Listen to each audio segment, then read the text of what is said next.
Assalamualaikum warahmatullahi wabarakatuh. Perkenalkan, nama saya Dian Anugrah, NPM S1J023028. Di sini saya akan mempresentasikan tentang proyek metode morfologi tentang ubi jalar dengan dosen pengampu Profesor Dr. Insinyur Dwi Wayuni Genevianti, MS.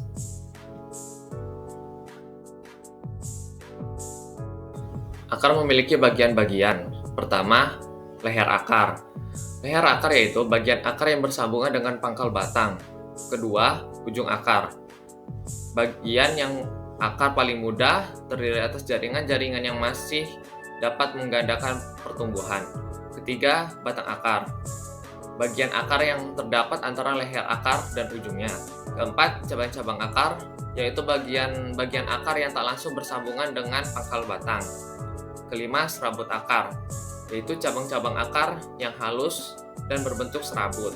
Keenam, rambut akar atau bulu-bulu akar, yaitu bagian akar yang sesungguhnya hanyalah merupakan penonjolan sel-sel kulit luar akar yang panjang. Ketujuh, tudung akar, yaitu bagian akar yang letaknya paling ujung, terdiri atas jaringan yang berguna untuk melindungi ujung akar yang masih muda dan lemah.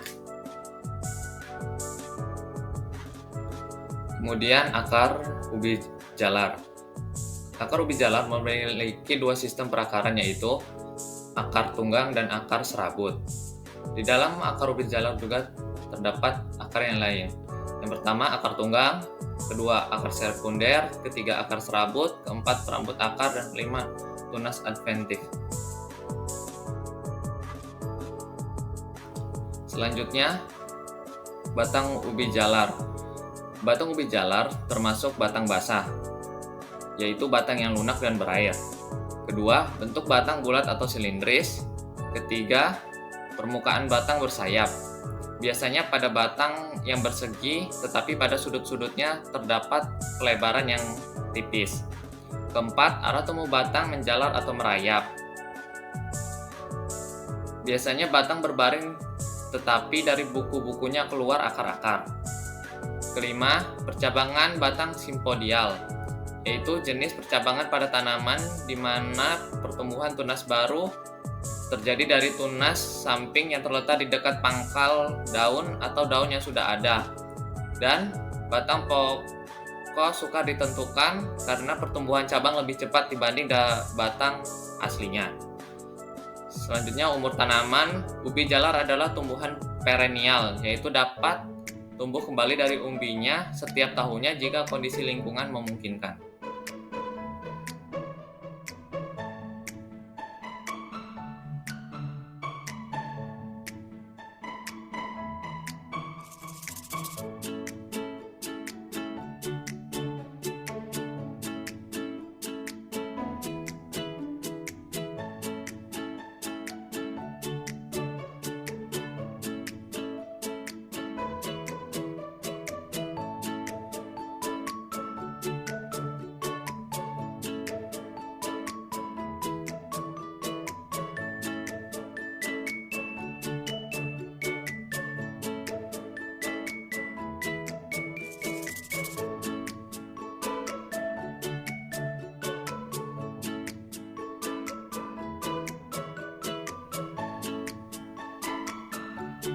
Berikutnya, morfologi daun. Fungsi daun adalah tempat berfotosintesis, peredaran air dan nutrisi, penguapan air, pembuangan limbah, dan berperan dalam pertahanan. Daun ubi jalar termasuk daun tidak lengkap. Mengapa? Karena hanya memiliki tangkai daun dan helaian daun, atau biasa disebut dengan daun bertangkai.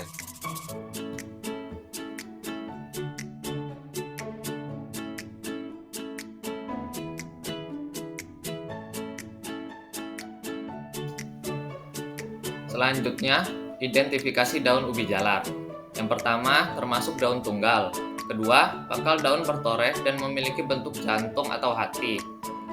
Karena bangun seperti bulat telur, tetapi pangkal daun memperlihatkan suatu lekukan.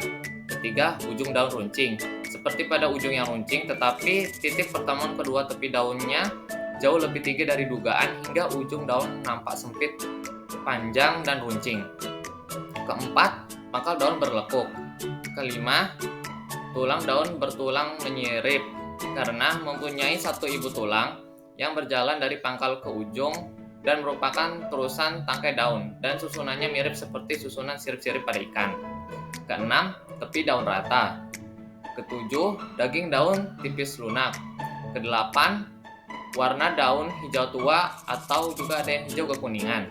Kesembilan, permukaan daun licin suram.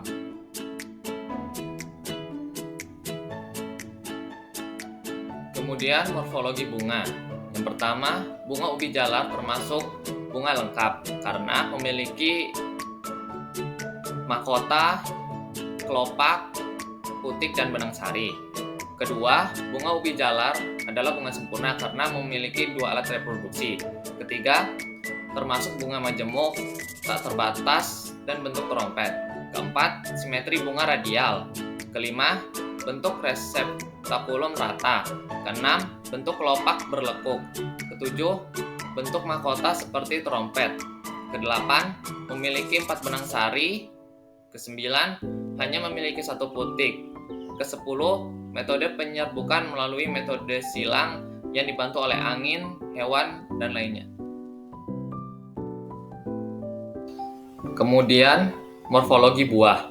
Buah ubi jalar termasuk buah semu atau biasa disebut buah semu tunggal karena buah semu yang terjadi dari satu bunga dengan satu bakal buah. Pada buah ubi jalar, selain bakal buah, ada bagian lain bunga yang ikut membentuk buah. Kedua, buah ubi jalar memiliki bentuk kotak tiga. Ketiga, berkulit keras dan berbiji. Selanjutnya, morfologi biji.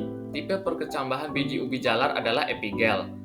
Perkecambahan epigel adalah jenis perkecambahan biji di mana hipokotil memanjang setelah perkecambahan, mendorong kotiledon naik ke atas permukaan tanah. Ini menghasilkan pertumbuhan bagian tanaman di atas permukaan tanah.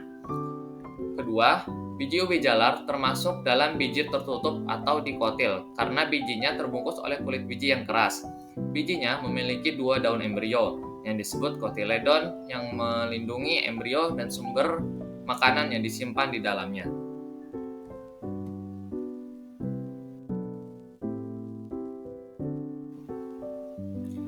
Kemudian yang terakhir adalah organ metapora. Organ metapora yang paling mencolok dari ubi jalar adalah umbinya. Umbi ubi jalar adalah hasil modifikasi dari akar tanaman yang digunakan sebagai tempat penyimpanan cadangan makanan, terutama karbohidrat dalam bentuk pati. Kemudian, tanaman ubi jalar juga memiliki stolon atau rimpang yang merupakan modifikasi dari batang yang tumbuh di permukaan tanah.